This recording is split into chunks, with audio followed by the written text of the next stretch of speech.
સ્વામીની જય, પધારેલ સંતોની જય, ભક્તોની જય, માતાઓ બહેનોની બાળકોની બધાની જય. સમય બહુ થઈ ગયો છે, હવે પછી બાપુને બોલવાનું રહેતું નથી. એટલે કે સદગુરુ જ્યારે હયાત હોય ને ત્યારે એનો જેટલો લાભ લેવાય એટલો લઈ લેવો. એ દેહ વિલય થઈ જાય ને પછી એને પૂછવા માટેની જગ્યાઓ શોધવી પડે છે. તમને કોઈ પ્રશ્ન ઊભો થાય ને એ પ્રશ્ન અત્યારે એ હયાત છે તો જેટલા પ્રશ્નો હોય ને એ પ્રશ્નોનું તમે એમના આગળ સોલ્યુશન કરી શકો. અમારે પ્રશ્ન થાય ને તો અમે એમને ના પૂછી શકીએ.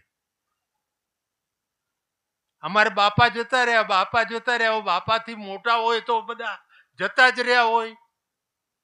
લાભુ દાદા, દેવજી બાપા, ભલા બાપા એ તો બધા જતા રહ્યા હોય. એટલે એ બધાને લાભ અમે લેતા હતા. બાપા હોય તોય એ હતા ત્યારે એમનો લાભ લેતા હતા. પણ અત્યારે હવે છે ને અવકાશના બદલે શું થયું? શૂન્યાવકાશ થઈ ગયો. જ્યારે માણસના મનની અંદર કોઈ બી જાતનો સવાલ ઊભો થાય ત્યારે એ સવાલનો જવાબ આપવા માટે એની જવાબદાર વ્યક્તિ જોઈએ. ગમે તે વ્યક્તિનો જવાબ ના લેવાય. તમને કઈ પ્રશ્ન થાય તો તમે મને ના પૂછી શકો. તમારે તમારા સદગુરુને પૂછવો જોઈએ એ સવાલ. અને એ સવાલ એમના પાસેથી એનો જવાબ મળે ને એ જવાબ તમારા અંદર હૃદયની અંદર ચોંટી જાય. કારણ કે એનું સ્વરૂપ તમારી અંદર હોય. મારું સ્વરૂપ તમારી અંદર હોય નહીં, તમને ક્યાંથી જવાબ દે? જવાબ દેવા વાળો તો અંદર છે, બહાર છે તો છે નહીં. અંદર તમે ગમે તેટલો પ્રયત્ન કરીને જો જવાબ લેવો છે તો અંદરથી જ લેવો પડશે. જ્યારે લેવો પડશે ત્યારે અંદરથી જ લેવો પડશે. અને અંદરથી જવાબ તો છે ને પોતાના સદગુરુ હશે એ જ આપી શકશે. કારણ કે એ સૂક્ષ્મ સ્વરૂપે તમારી અંદર છે. તમે એમને પ્રાગટ્ય આપ્યું કે ના આપ્યું એ તમારી મહેનતની વાત છે.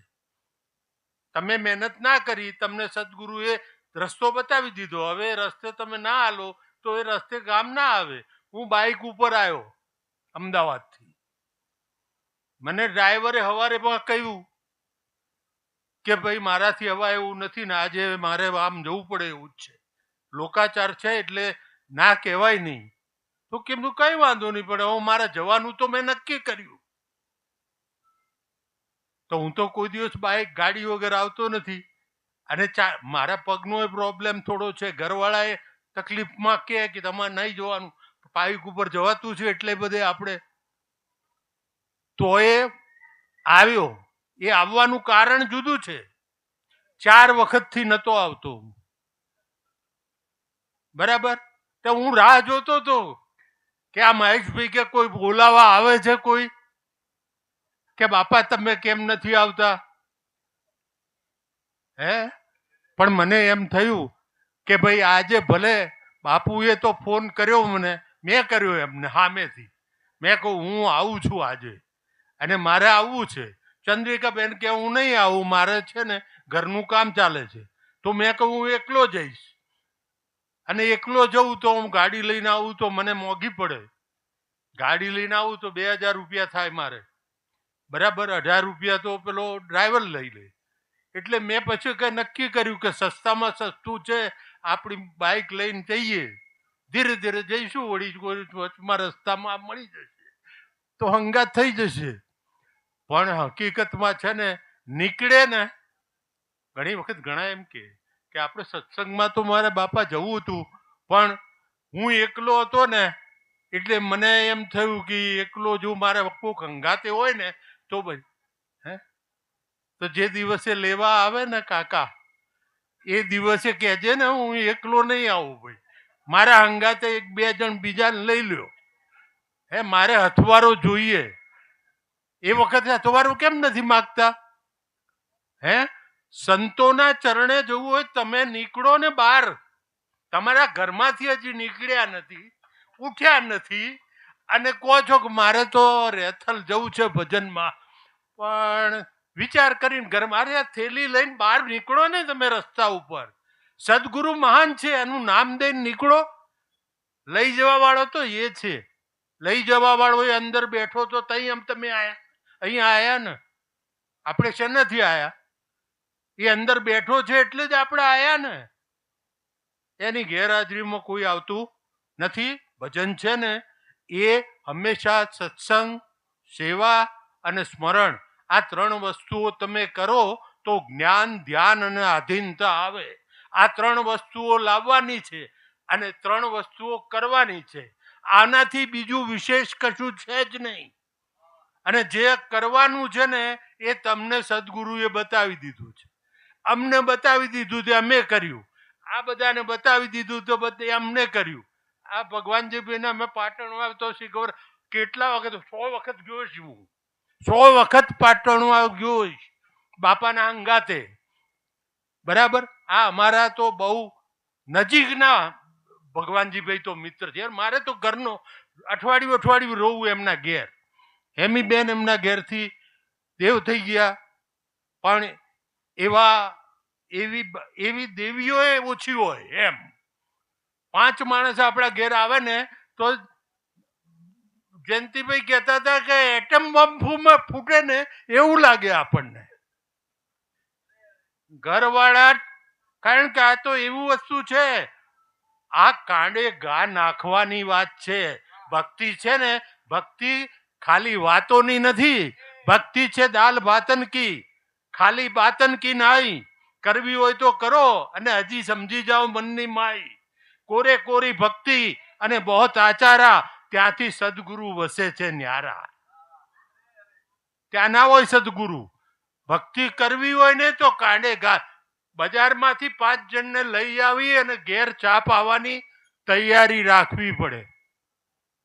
અને એવી ભક્તિ હોય ને એ ભક્તિ થાય. બાપા એવું કહેતા, ભોજા બાપા તો કહેતા કે ભાઈ ભક્તિ કરો ને તો કાંડે તો ઘા નાખવો પડે, અને નાખો ને તો તમારા કાંડે ઘા નાખેલા કામના છે.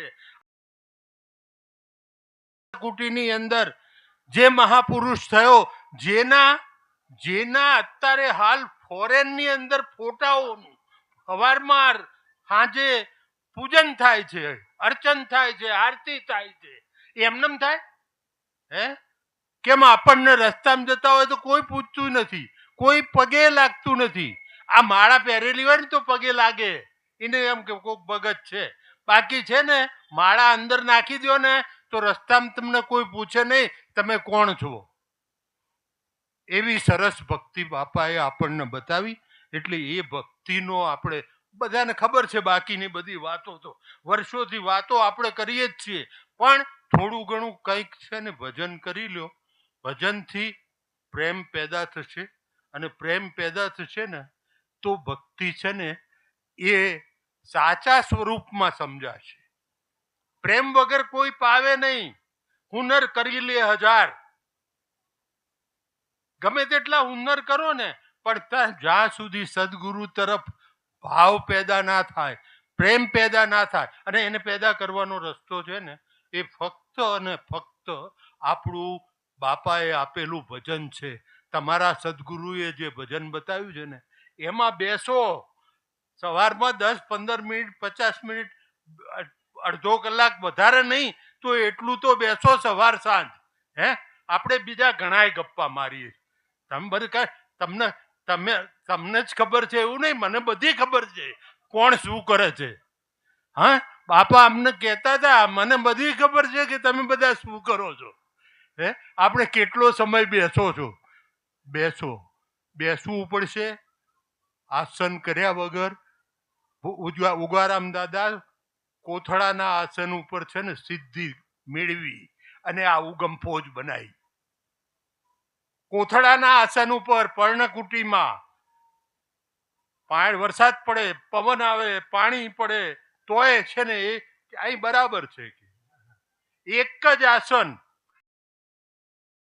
બેસી અને ભજન કર્યું તો આપણને બધાને છે ને આનો લાભ મળ્યો. એ લાભ આપણને છે. હમણાં કહ્યું ને કે 50,000 રૂપિયા દેવું થઈ ગયું હતું અને ના કાઢવા ગયા ને તો ઉગારામ દાદાએ ના કહી. ભક્તિનું ઉજવણું ના હોય તો એ બીજ છે ને એમની દ્રષ્ટિ કેટલી લાંબી હશે વિચાર કરો તમે. હે એ આજે એ બીજની જગ્યાની એનું મહત્વ જુઓ, ત્યાં કેટલા માણસો લાભ લે છે. હે ને એ એમના મનની અંદર આ સંતોની અગમચેતી આટલી બધી હોય, લાંબી, એટલી બધી લાંબી હોય. એટલે આપણે હંમેશા એ વિચાર, બહુ લાંબુ બોલવું નથી, કારણ કે આ જે છે ને બધા આજે તમને મારી વાણી છે ને એ બીજા બધી વખત કરતા જુદી લાગી છે, કંઈક જુદી લાગી છે, કારણ કે આવું તો બોલતા મને બહુ ઓછું આવડે છે. આમ પણ તોય છે ને તમે બધા બહુ લાયક પુરુષો છો. એક વસ્તુ કહી દઉં કે જ્યારે આ 12-20 થાય, બીજાએ પ્રસંગો થતા હશે, ત્યારે છે ને તમે તમારી હાજરી આપો છો.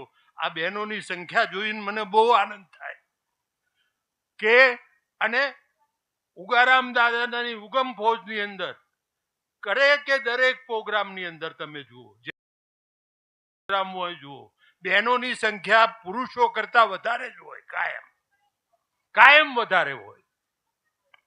એટલે એટલી સમજ આપણી માતાઓમાં આવે ને તો એમાં બાળકોની અંદર એમાં ઉમેરો થાય, અને બાળકોમાં ઉમેરો થાય ને તો આગળ ઠેઠ સુધી આપણા કુટુંબમાં અને આગળની પેઢીઓમાં આ વસ્તુ છે ને એ ચાલુ સંસ્કાર રહે. એ સંસ્કારની જરૂર છે. અત્યારે હાલના જમાનામાં દારૂ પીનારાઓની ખોટ નથી, દારૂ પીનારાઓની ખોટ નથી, હે ને, પણ ભજન કરવા વાળાની ખોટ છે, સત્સંગમાં આવવા વાળાની ખોટ છે. એ ખોટ પૂરાઈ જાય ને એવું આપણે આપણા બાળકોની અંદર પણ સિંચન કરીએ ને તો સારું રહે. અને એનાથી આપણો અને આપણી આવતી પેઢીનો, એમ કે છે કે ભાઈ પેઢીઓ તો 71 પેઢી સુધી છે ને આનો ફાયદો થાય છે. એવું પ્રહલાદને જ્યારે ભગવાન મળ્યા ને નરસિંહ રૂપે, ત્યારે એમણે કહ્યું કે આ તને એકલા માટેની વાત નથી, તારા બાપુજીને તો મારો હાથ અડ્યો એટલે એનો ઉદ્ધાર થઈ ગયો, પણ મારે તારી 71 પેઢીને જો ધ્યાન કરવું પડશે. એવો સંત જેના કુળમાં થાય ને, એટલે આપણા કુળમાં કોક થતો હોય ને સંત, તો એના પગ ખેંચવા નહીં, એને છે ને આગળ જવા દેવો, તો એ આપણું એ કલ્યાણ કરે. 71 પેઢીમાં આપણે આવીએ ને. બોલો સદગુરુદેવની જય.